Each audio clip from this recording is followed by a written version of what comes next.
Guys, നമ്മൾ ഇന്നലെ ഒരു വീഡിയോ ചെയ്തിട്ടുണ്ടായിരുന്നു. നമ്മുടെ മാനേജ്മെൻറ്റ് സൈഡിൽ നിന്ന് വരേണ്ട ചേഞ്ചസിനെ പറ്റി സംസാരിച്ചിട്ടുള്ള വീഡിയോ ആണ്. നമ്മൾ ഇന്നത്തെ ഒരു വീഡിയോയിൽ സംസാരിക്കാൻ പോകുന്നത്, നിങ്ങൾ തമ്മിൽ കണ്ടതുപോലെ ഡിമാൻഡിങ് ഫാൻസ് എന്ന് പറയുന്ന ഒരു വിഷയമാണ് നമ്മളിന്ന് സംസാരിക്കുന്നത്. അതായത് നമ്മുടെ ഫാൻസ് ഡിമാൻഡിങ് ആകുന്നതിൻ്റെ ഒരു ഇമ്പോർട്ടൻസ് എന്ന നിലയ്ക്കൊക്കെയാണ് ഈ ഒരു എൻ്റെ പെർസ്പെക്റ്റീവിലുള്ള ചില കാര്യങ്ങളൊക്കെ പറയുക എന്നുള്ളതാണ് ഒരു ഉദ്ദേശം. ഈ ഡിമാൻഡിങ് ഫാൻസ് ആകുക എന്ന് പറഞ്ഞാൽ ടോക്സിക് ഫാൻസ് ആകുക എന്നുള്ള അർത്ഥമില്ല. അതായത് ഇപ്പോൾ ഒരു മോശം ഇൻസിഡൻറ്റ് ഉണ്ടാകുമ്പോൾ അത് ആരെയാണെങ്കിലും കയറി DM-ലാണെങ്കിലും അല്ലെങ്കിൽ കമൻറ്റ് ബോക്സിലൊക്കെ ആണെങ്കിലും കയറി തെറി വിളിക്കുന്നത് അതൊരു തരം ഒരു അസുഖം തന്നെയാണ്. അതിനോട് ഒരിക്കലും നമുക്ക് എഗ്രി ചെയ്യാൻ പറ്റില്ല. ഞാൻ പറയുന്നത്, നമ്മൾ കൺസ്ട്രക്റ്റീവായിട്ടുള്ള ക്രിറ്റിസിസംസ്, നമുക്ക് പോരായ്മകൾ എന്തൊക്കെയാണ്, അതൊക്കെ എപ്പോഴും അഡ്രസ്സ് ചെയ്യപ്പെട്ടുകൊണ്ടേയിരിക്കുക എന്നുള്ള ഒരു സംഭവമാണ് ഞാൻ ഈ ഒരു ഡിമാൻഡിങ്. നമ്മൾ ഇപ്പം ഒരിക്കലും പറയില്ല മുംബൈ സിറ്റി FCയോ അല്ലെ മോഹൻ ബഗാനോ ഒക്കെ ചെയ്യുന്നത് പോലെയുള്ള രീതിയിൽ അത്രയും പണം ഇറക്കി ചെയ്യുക എന്നുള്ളത്. അതിൽ ചിലപ്പം പല കാര്യങ്ങളുണ്ടായിരിക്കും. ചിലപ്പം അത്ര ഇൻവെസ്റ്റ് ചെയ്യാനുള്ള ഒരു ഗ്രൂപ്പ് ആയിരിക്കില്ല, അവരുടെ കയ്യിലാണെങ്കിൽ ആവശ്യത്തിലധികം പണമുണ്ട്. പക്ഷേ വി ഡിസേർവ് ബെറ്റർ എന്ന് പറയുന്നൊരു ഫാക്റ്റ് ഉണ്ടല്ലോ, അത് നമുക്ക് വേണമെന്നുള്ളതാണ്. നമ്മുടെ സ്റ്റാൻഡേർഡ് ഹൈ ആക്കുക എന്നുള്ളതാണ് അതിലേറ്റവും പ്രധാനപ്പെട്ട കാര്യം. അതായത് ഇപ്പോൾ നമ്മൾ പലപ്പോഴും സാറ്റിസ്ഫൈഡ് ആകുന്ന കാര്യങ്ങൾ, ചിലപ്പം എനിക്കൊന്ന് ട്രോഫി എന്ന് പറയുന്ന ഒരു കാര്യം നമ്മൾ അൾട്ടിമേറ്റ്ലി നിൽക്കുന്നെങ്കിലും ഈ ചെറിയ ചെറിയ കാര്യങ്ങളിൽ നമ്മൾ ഒരു ട്രോഫി നേടി വന്ന വണ്ണം നമ്മൾ സന്തോഷിക്കാറുണ്ട്. അതിലേറ്റവും പ്രധാനപ്പെട്ടതാണ് ചില ഒപ്പോണൻസിന് സംഭവിക്കുന്ന ചില കാര്യങ്ങൾ, അങ്ങനെയൊക്കെയുള്ള കാര്യങ്ങൾ. ആക്ച്വലി നമ്മൾ അതിലാണോ സന്തോഷിക്കപ്പെടേണ്ടത്? അത് അവർക്ക് സംഭവിക്കുന്നു, നമ്മൾ അവർക്ക് അവരുടെ ഫാൻസൊക്കെ ആയിട്ട് നിൽക്കുന്ന കാര്യങ്ങളാണ്. നമ്മളെപ്പോഴും എന്താ പറയുക, നമ്മളുടെ സ്റ്റാൻഡേർഡ്, നമ്മളുടെ നിലയിൽ എന്ത് ഉയർച്ച ഉണ്ടാകുന്നു എന്നുള്ളതാണ് ഏറ്റവും പ്രധാനപ്പെട്ട കാര്യം. ഫോർ മീ, എന്നെ സംബന്ധിച്ചിടത്തോളം ഏറ്റവും വലിയൊരു വിഷമം ആസ് എ KBSC ഫാൻ എന്ന നിലയിൽ പറയുകയാണെന്നുണ്ടെങ്കിൽ നമുക്ക് ട്രോഫി ഇല്ല എന്നുള്ളത് തന്നെയാണ്. ട്രോഫി ഇല്ലാത്ത വിഷമം നമ്മളുടെ ഉള്ളിലുണ്ട്, നമ്മൾ ഓരോ ആരാധകരുടെ ഉള്ളിലുണ്ട്. പക്ഷേ അതൊരു മുറിവായിട്ട് കിടക്കുകയും ചെയ്യുന്നു. ആ മുറിവിൽ മറ്റൊരാൾ വന്ന് ഒന്ന് തോണ്ടി ആ മുറിവ് ഒരിക്കലും ഉണങ്ങാൻ പറ്റാത്ത രീതിയിൽ ആയുള്ളൊരവസ്ഥ എന്ന് ആലോചിച്ചോ. ഞാൻ പറഞ്ഞു വരുന്നത് എന്താണെന്നല്ലേ, അതായത് മറ്റ് ഫാൻസ് ട്രോഫി ഇല്ലാത്ത ക്ലബ്ബ്, ട്രോഫി വിർജിൻസ് എന്നൊക്കെ പറഞ്ഞ് കളിയാക്കുമ്പോൾ നമ്മൾ നമ്മുടെ ഒരു മെൻ്റൽ ഹെൽത്തിനെ ആക്ച്വലി എനിക്ക് നല്ല രീതിയിൽ അഫക്റ്റ് ചെയ്യാറുണ്ട്. എനിക്ക് അത്ര ഒരു സുഖമുള്ള പരിപാടിയായിട്ട് തോന്നിയിട്ടില്ല.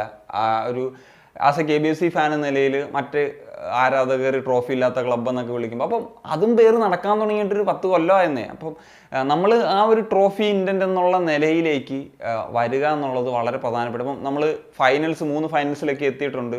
നമ്മൾ ട്രോഫി അവിടെ നമുക്കറിയാം, പെനാൽറ്റി ഷൂട്ടൗട്ട് എന്നൊക്കെ പറയുന്നത് ഒരു ഭാഗ്യത്തിൻ്റെ ഒരു ഫാക്ടർ കൂടി അവിടെ ഉണ്ട്.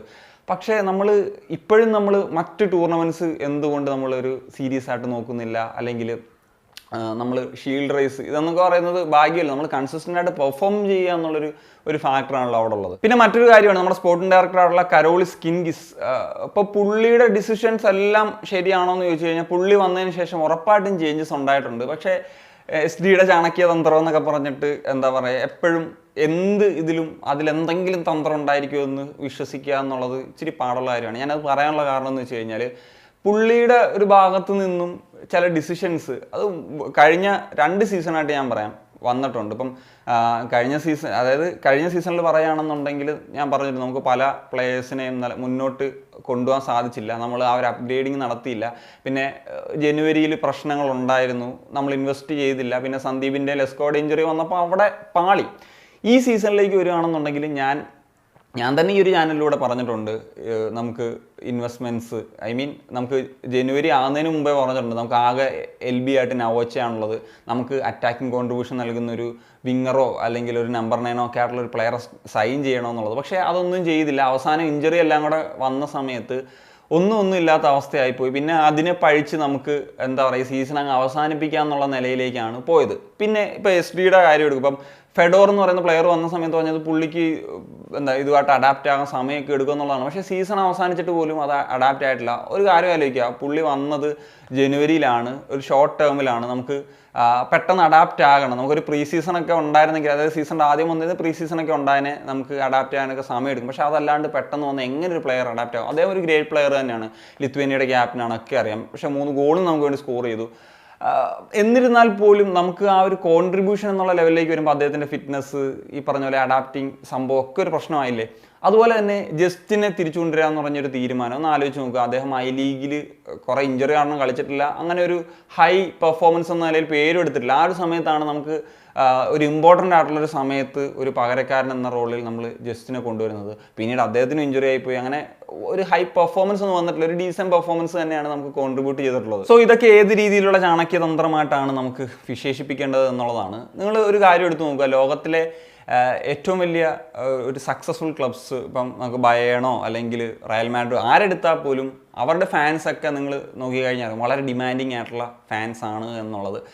സ്ഥിരം ബോട്ടിലേഴ്സ് എന്ന് പറയുന്ന നമ്മുടെ ജർമ്മനിയിലെ മഞ്ഞക്കുപ്പായക്കാരായിട്ടുള്ള ബൊറൂസിയ ഡോട്ട്മണ്ടിൻ്റെ കാര്യം എടുത്തു കഴിഞ്ഞാൽ അവരുടെ ഫാൻസ് എനിക്ക് തോന്നിയിട്ടില്ല അത്ര ഡിമാൻഡിങ്. അതിൻ്റെ ഞാൻ എക്സാമ്പിൾ പറയാം. ഇപ്പോൾ കഴിഞ്ഞ സീസണിൽ അവർക്ക് ഒരു ട്രോഫി നേടാനൊക്കെയുള്ള വളരെ വലിയൊരു അവസരമായിരുന്നു. ഒരു വിജയം മാത്രം നേടിയാൽ മതി. ആ ഒരു മാച്ചിൽ അവർ അപ്രോച്ചൊക്കെ ഭയങ്കര മോശമായിരുന്നു. പിന്നെ അവർ ആ ഒരു ട്രോഫി ബോട്ടിൽ ചെയ്തു. അവസാനം ഭയങ്കര കുറവ് സാധ്യതയുള്ള ആ ഒരു സീസണിൽ ബയൺ പെട്ടെന്ന് കയറി വന്നിട്ട് അവസാനം വീണ്ടും ട്രോഫി സ്വന്തമാക്കുന്ന ലെവലിലേക്ക് വന്നു. ഇപ്പം അവരുടെ അപ്രോച്ച് തന്നെ നമുക്കറിയാം, ഒരുപാട് ടാലൻസ് അവിടെ നിന്ന് ഉയർന്നു വരും, പിന്നീട് അവർ വിൽക്കും. എനിക്കൊന്ന് മാർക്കോ റൂയിസ് ഒഴിച്ച് ബാക്കി എല്ലാവരും സൂപ്പർ താരങ്ങൾ ക്ലബ്ബ് വിട്ടു പോയൊരു സാഹചര്യമൊക്കെ ഉണ്ടായിട്ടുണ്ട്. അതുകൊണ്ട് തന്നെ അവരിപ്പം സ്ഥിരം ബോട്ടിലിങ്ങിൻ്റെ കാര്യം എടുത്തു കഴിഞ്ഞാലും നമുക്കിത് പറയാം. അവർ ആ ബോട്ടിൽ ചെയ്ത സിറ്റുവേഷനിൽ പോലും അവരുടെ ഫാൻസ് അവരെ ഒരു ചാൻറ്റ് ചെയ്തത് എന്നുള്ള രീതിയിൽ നിൽക്കുകയായിരുന്നു.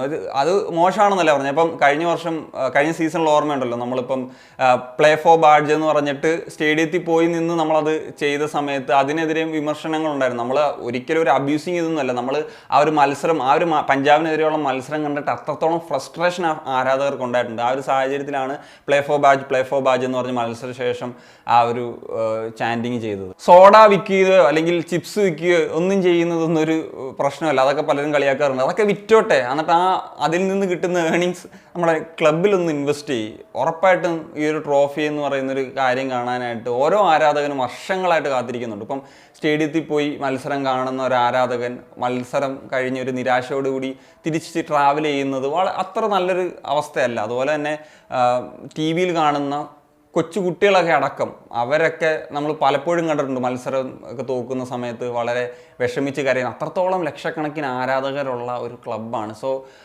അങ്ങനത്തെ ഒരു ക്ലബ്ബ് എന്ന നിലയിൽ ഉറപ്പായിട്ടും റെസ്പോൺസിബിൾ ആകുക എന്നുള്ളത് മാനേജ്മെൻറ്റ് സൈഡും അല്ലെങ്കിൽ സ്പോർട്ടിംഗ് ഡയറക്ടറും ഒക്കെ ചെയ്യേണ്ടതാണ്. അല്ലാണ്ട് എന്നും ഡിപ്രഷൻ എന്നുള്ള ഒരു പൊസിഷൻ എന്ന് പറഞ്ഞു കഴിഞ്ഞാൽ ഗൈസ് വളരെ പെയിൻഫുള്ളാണ്. അതുകൊണ്ട് തന്നെ നമ്മൾ ഉണരണം, ആരാധകർ ഉണരണം. അത് ടോക്സിക് കമൻറ്റുകളിലൂടെയല്ല, നമ്മൾ കൺസ്ട്രക്റ്റീവ് ആയിട്ടുള്ള ക്രിറ്റിസിസം, നമുക്ക് ആവശ്യങ്ങൾ, നമ്മൾ ഡിമാൻഡിങ് ആകുക എന്നുള്ളതാണ്. സോ എനിക്കിങ്ങനൊരു കാര്യം നിങ്ങളുമായിട്ട് ഡിസ്കസ് ചെയ്യണമെന്ന് തോന്നി. കഴിഞ്ഞ ഒരു മാനേജ്മെൻറ്റ് സൈഡിൻ്റെ ഒരു കാര്യം പറഞ്ഞപ്പോഴത്തേക്ക് അതിൻ്റെ ഒരു എക്സ്റ്റൻഷൻ എന്ന നിലയിൽ. So that's it guys. അപ്പോൾ എന്താണ് നിങ്ങൾ ഒപ്പീനിയൻ? ഉറപ്പായും കമ്പോസ് ചെയ്യാൻ പറ്റുക. Signing off.